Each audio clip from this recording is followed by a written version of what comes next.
আলু পরোটা ও ডিম পরোটার মধ্যেকার দ্বন্দ্বে যখন আলু পরোটা জিতে যায়, তো এইবার বানানোটা তো শুরু করতে হয়। তো আলু পরোটা বানানোর জন্য এই যে আলুগুলো প্রেসারে দিয়ে দিলাম। আলুগুলো ভারী দুষ্টু, খুব সহজে সিদ্ধ হতে চায়ই না। তো যাই হোক, কোনো রকম সিদ্ধ হলো। পরোটা ছুলতে গিয়ে দেখি না ভালো মতো সিদ্ধ হয়নি, যদিও অনেকগুলোই সিটি দিয়েছিলাম।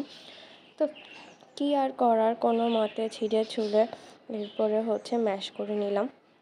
আগে দেখা যেত অনেক কিছু রান্না করতে গেলে অনেক কিছু আলাদা আলাদা করে কেটে কুটে সাজিয়ে গুছিয়ে করতাম, কিন্তু এখন সেগুলো হয় না। এখন চেষ্টা করি যত দ্রুত সব কিছু শেষ করা যায়।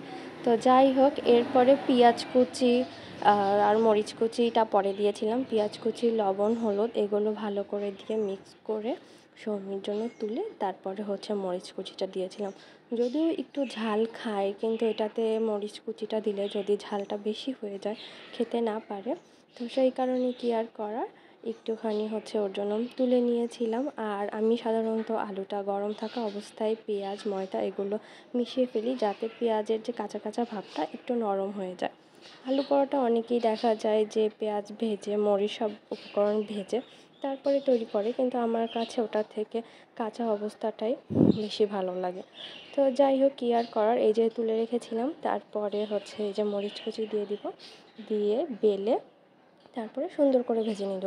সব কিছু খুবই কম সময়ের মধ্যে করা হয়, তো যার কারণে ওইভাবে পারফেক্টলিভাবে ভিডিওগুলো করা হয়নি। তো যাই হোক, এই যে ফাইনাল লুক আমার আলু পরোটার। আর মেয়ে দেখে তো খুবই খুশি, ওর এই রিয়াকশনের ভিডিও আপনারা অলরেডি দেখে ফেলেছিলেন। তো এই আমাদের আলু পরোটার কাহিনী। আবার দেখা হবে অন্য কোনো ভিডিওতে। ভালো থাকবেন।